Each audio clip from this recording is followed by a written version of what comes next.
Hello दोस्तों, नमस्कार। आज हमारे साथ स्क्रीन पर दिख रहे हैं आपको हल्द्वानी नगर निगम से पार्षद रवि वाल्मीकि जी, जो क्षेत्रीय दल उत्तराखंड क्रांति दल के एकमात्र पार्षद यहाँ पर हैं।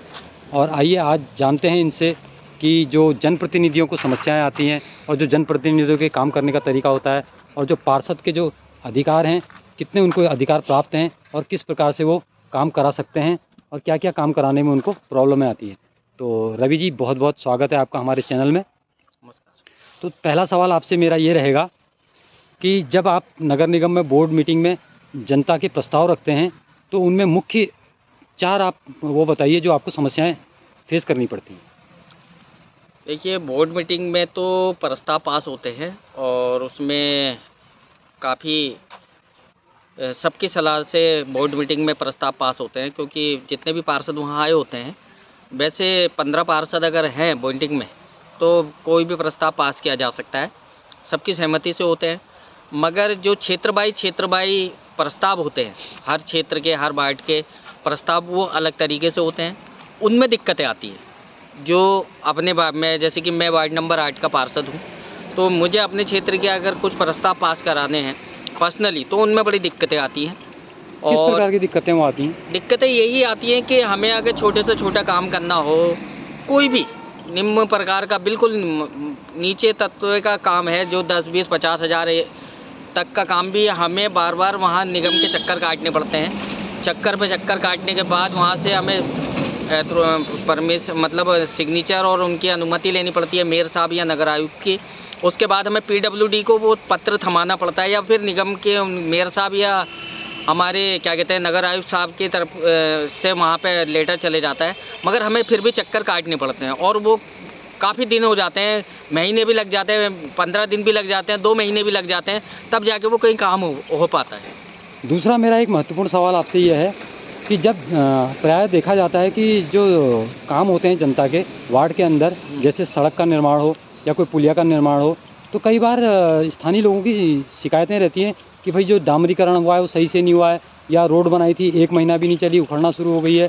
तो क्या पार्षद के पास ऐसा कोई वित्तीय अधिकार या कोई ऐसा अधिकार नहीं है कि अगर वो देखे अपने सामने कि भाई हाँ गलत प्रकार का काम हो रहा है या मानक के अनुरूप सड़कों पे डामर या सामग्री नहीं लगाई जा रही है, तो वो उसको तत्काल प्रभाव से रुकवा सके? क्या ऐसी उसकी स्वयं की कोई अथॉरिटी नहीं है? क्यों नहीं है, अथॉरिटी तो होती है, क्योंकि वो जनप्रतिनिधि है, उस पावर को इस्तेमाल करके वो उसको रोक सकता है। ऐसा कुछ नहीं है कि काम रुकवा सकता है, अगर गलत काम हो रहा है तो रुकवा सकता है। तो क्या आपके वार्ड में कभी ऐसी समस्या फेस हुई है? मेरे वार्ड में तो आज तक खैर ऐसी समस्याएं फेस नहीं हुई हैं, क्योंकि मैंने जो भी काम कराया खुद खड़े होकर करवा दिए, 24 घंटे खड़े ही रहता हूँ।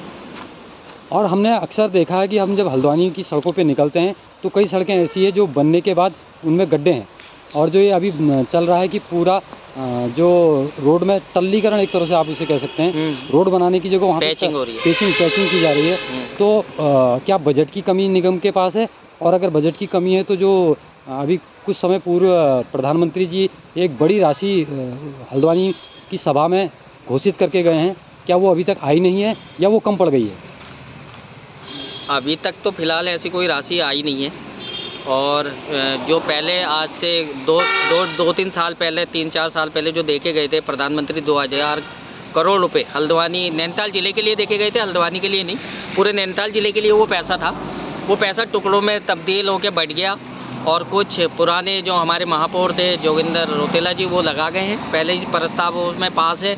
वो आपने देखा होगा कि हल्द्वानी के अगल बगल के जो ग्रामीण क्षेत्र हैं वो पुरानी तब्दील में काम चल रहा है। हाँ, वर्तमान में पैसे का अभाव है, क्योंकि पैसा अभी ऊपर से नहीं आ पा रहा है। और अब मेरा अगला सवाल ये है कि जो आपके पास, आप सीधी हाँ या ना में उत्तर दीजिए कि क्या आपके पास NOC पावर है? नहीं है। NOC पावर नहीं है। हाँ। तो ये अधिकार आपने कभी इसके लिए आवाज़ उठाई कि NOC पावर जनप्रतिनिधि, स्थानीय जनप्रतिनिधि होने के नाते आपको मिलना चाहिए? से कई बार आवाज़ उठाई है। दरअसल में होता क्या है कि यहाँ पे ना पार्षद एकजुट नहीं होते। मैं UKD से हूँ, सिंगल पार्षद हूँ, अधिकांश कांग्रेस के और BJP के हैं। मगर मैंने उन सबसे ये कहा कि आप क्या कहते हैं, राजनीति करें मगर संगठन को छोड़ के करें, क्योंकि पार्षद तो हम सब एक ही हैं ना। और ये लड़ाई जो है सबकी है, ना UKD की है, ना कांग्रेस की है, ना BJP की है। जितने भी जनप्रतिनिधि हैं उन सबके हित की लड़ाई है। NOC पावर उनके पास होनी चाहिए, क्योंकि जन्म में हम देते हैं, मरण में हम देते हैं, पैदा होने में हम देते हैं, और कैरेक्टर में हम देते हैं, जाति में हम देते हैं, स्थाई में हम देते हैं, हर चीज़ में वारिसान तक में हम देते हैं। जब तक हम लिख के नहीं देंगे पटवारी साइन नहीं करेगा और उसका कोई भी कागज़ तैयार नहीं होगा। तो हर चीज़ में हम दे रहे हैं।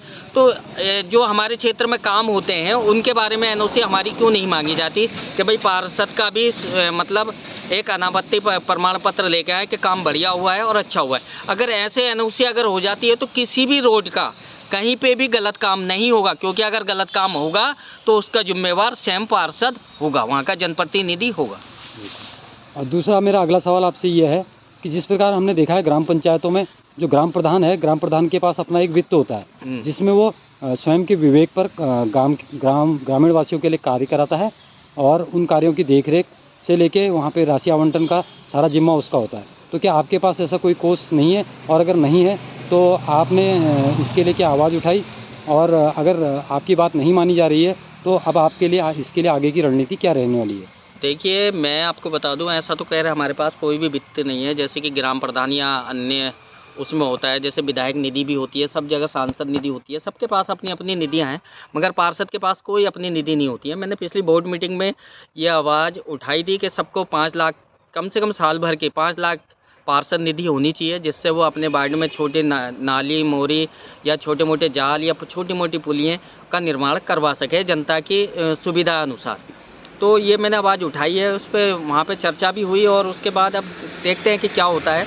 और अभी बहुत ही लंबा समय है, 5 साल हमारे अभी बाकी हैं, नहीं तो आंदोलन के लिए भी बाध्य होंगे। हमने पहले ही चेतावनी दे चुके हैं नगर निगम नगर आयुक्त को भी और महापौर को भी, जो हमारे शहर के प्रथम नागरिक हैं उनको भी। तो ये थे हमारे साथ हल्द्वानी नगर निगम के पार्षद उत्तराखंड क्रांति दल से रवि वाल्मीकि जी।